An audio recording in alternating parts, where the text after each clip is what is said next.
And today we have got another Ford E-150 van. We're going to be ripping these tires off here, changing the brakes and the rotors on the front end of it.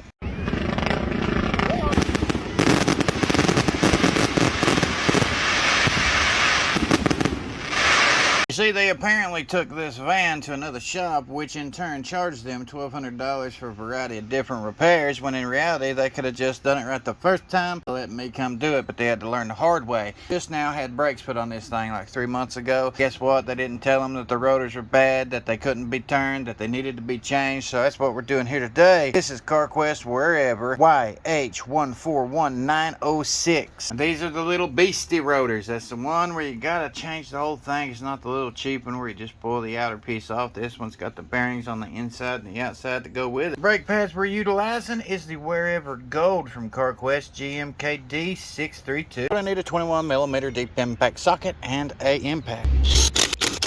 Make sure you got the jack and the jack stand and pull your tire off here. The other shop had done this, was supposed to put brand new brake pads on it, and it does look like they might have had new pads, but they were also supposed to put upper and lower ball joints. And I want to show you this, and this is on this both sides, okay? If it was brand new upper and lower ball joint, then why the hell does it look like these things haven't been changed in the last 3 months? If they were changed in the last 3 months, you should be able to tell that they're new, but they're not. Supposedly they changed them and all that good stuff, gave them an oil change, running alignment, whole 9 yards, and I do not believe that they done some of what they said they did. But that's exactly why you should always be educated on what's going on with your vehicle. You should always learn about the repairs that's being done so you can check and verify that the repairs are done that you've been paying for. What I can do is kind of tell them and let them be aware of it, and it's up to them after that whether they want to do anything about it or not. Otherwise, we're going to go ahead and pull the caliper bolts off here, and then we're going to get our cap off. We're going to pull this rotor off. Now for them caliper bolts, what you need is a 3/8 drop ratchet and a 13mm socket. The flex head always works good because it keeps you from having to get in awkward positions, and you can generally get on top of the fastener pretty good to break it loose. Makes getting at them complicated positions a lot better than using a straight bodied ratchet. Makes your job twice as fast.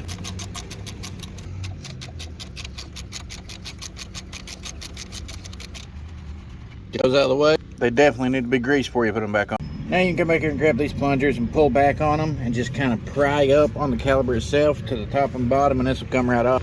You can see right here, all you gotta do is get in there, screwdriver, pocket pry bar, something like that, and loose. Afterwards, you can hang them up by your coil spring. Set them right over here on your tie rod. These pads are good because they are, like I said, new, but the rotors are what the problem is here today. That's what we're going to get off here and change. Get these old ones off, get some new ones on. I got myself a brand new gear wrench ball peen hammer, 24 ounce, 82252. I got this tracking cap screwdriver from Harbor Freight that'll work just fine. You can also get some chisels if you need to. You want to basically position your screwdriver right here and then just tap on it. You ain't got to tap hard either, you just got to barely tap it, and then you can spin it around and tap it on the other side, and this cap will pop right off here. It will expose your outer bearing right here, and you're going to have a quarter key in place. You're going to need some needle nose pliers, bend those out, pull the quarter key out, pull your castle nut out, then you're going to have access to that outer bearing.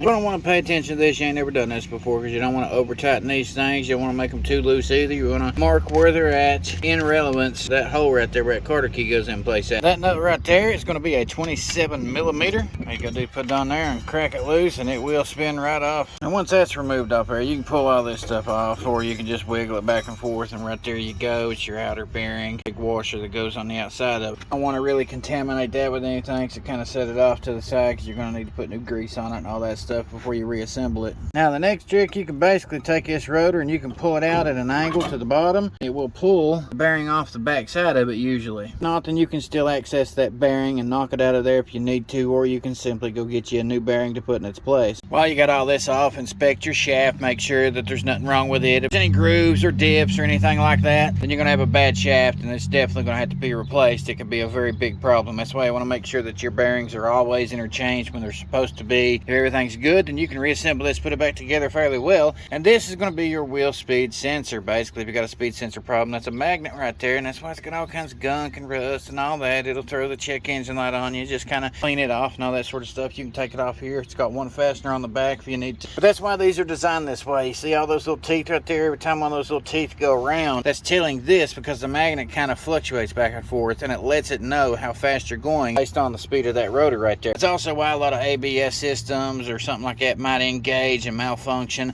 because if you have one of those out, it might be sending a signal back to your computer that you're hydroplaning, something like that. So that could be a potential problem. They're pretty easy to change on these. But for this particular job, I want to hook up my clients with some all brand new hardware, which means brand new inner outer bearings and seals. Got A13, S4148, and A12 National Bearing brand. And that's this one, which is DriveWorks brand. Of course, you're going to need to pack it plumb full of grease, and you're going to need to clean a few things up. So we're going to clean that wheel speed sensor up, and you need yourself some nitrile gloves. That way you don't get all this stuff all over your hands and all over the customer's vehicle. If you wanted to reuse these, you definitely could. Just flip it over and knock it out with some chisels, punches, things like that. Put it back in place, repack it. But if you're going to get this deep into it, putting all new hardware on there, you might as well put some brand new bearings as well. One more piece of advice: if you was to use AutoZone, O'Reilly's, wherever you go to for your parts at, I generally like using CarQuest because they give me the best service around. Napa is also second tier for getting the best service around. They always have some really good parts, but that's who I usually go to because they always give me the right parts the first time around. Can't say the same for the other places out here that I've went to in the past. You always want to match up all your stuff and make sure that you got exactly what's supposed to go on your vehicle. Make sure you match everything up. Use the VIN number, the model number, all that good stuff when you're matching everything up. You get the right part the first time around. I'm going to go ahead and clean all this stuff up. Get that speed sensor right there cleaned up. As you can see right there, she looks nice, new, ready to roll. Now this is going to be your inner bearing, which goes right here. Whenever you pull it out, it's going to come with a race inside of it. You do not need to put this race down on top of this. It's going to confuse a lot of people. All you need is this part of the bearing needs to be packed plumb full of grease, and you're going to stick it right down inside here because the rotor already comes with one in it. You're going to put the seal on the outside of that. You pack grease is basically this simple. You get a big gob of it, put it inside your hand right here. You take your bearing like so,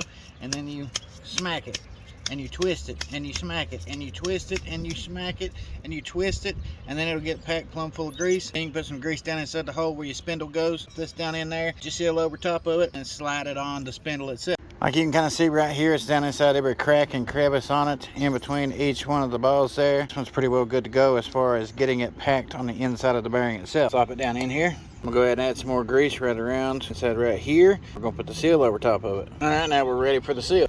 Here's what that looks like. See right here. I'm gonna stick it right down inside here. Make sure it's nice and in line. You're gonna want to tap it evenly all the way around, or south, east, west. You know, some kind of pattern like that. Make sure it goes in nice, even, and smooth. We got the inside bearing put on there. We're gonna go ahead and slide this rotor up over top of the spindle, get it in place. But I'm gonna go ahead and add some grease to the spindle itself. That way it helps it push it through the rotor housing whenever we're pushing it on. Now's the time if you got yourself a greasing needle, you put it back in there, you pump it plumb full of grease. Make sure the interior is nice and full. Then you're gonna put small bearing, same thing you done to the other one. Pack it full of grease, slide it on there, push it in place. You're gonna start reassembling. This one is nice and packed, so we're ready for the bearing. Same thing, we pull it out. We don't need that race. We're gonna go ahead and stick the race in the box with the old one there, so we can give it back to the customer and they can see that we did replace this. Nice, packed plumb full of grease. Slide it right on there. Make sure it goes in where it is supposed to. Sometimes if it's nice and packed full of grease, whenever you push it in or tap it in, you'll feel a little bit of resistance and you might think it's not going. That's just because you need to push it nice and hard, and the grease will start coming out and around the bearing itself and pushing outward. That's when you know you got a really good seal whenever it comes to the grease job on it. Just finish packing it in there best you can with some more grease. Get ready to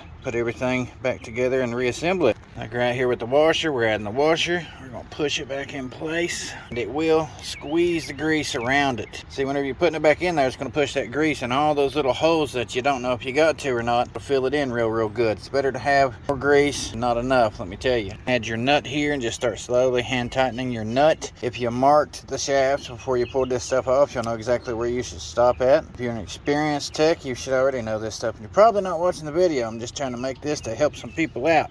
Just remember to put it in the relevant area where you know you're going to get that quarter key in there at. You don't want to go too tight. You don't want to go too loose. Matter of fact, you might be able to see that straight line where I did mark this one. You can kind of tell, so if anybody takes this off in the future, they'll know where it goes in at, and it's in the relative spot where it should be at. And if you did need to tighten it down any at all, it ain't going to be very much. You're going to get it in place. Want to make sure everything spins nice and good.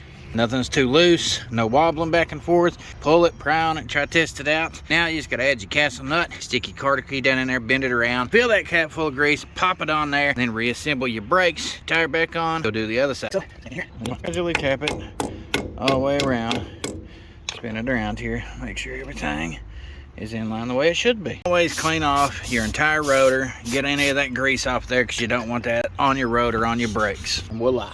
If you want to learn how to change your brakes on these types of vehicles, make sure you pop the clutch and that subscribe button. Check the description box below. I might have some links down there that might help you out. Otherwise, today's video is strictly on changing the rotors and the bearings on this particular make and model vehicle. If it helped, comment below, let me know. Someone who wants to support the American tradesman out here working day in, day out, making the trades great again, all you gotta do is pop the clutch on that subscribe button. Check me out on all these social media platforms. And you're someone who is making this repair, I sure would appreciate it if you'd comment down below and let me know if this video was helpful to you. Someone who wants to know where you should get parts at, I personally recommend CarQuest. No, I'm not sponsored by them in any way, shape, form, or fashion. If you was to ask me, hey Steve, where can I get me some good tools at to start working on my own vehicle, I would say go check out JDTCO. Check them out, their links in the description box below as well. Until next time, I gotta get this customer's vehicle done, get it back to them. I'll see you on the flip side.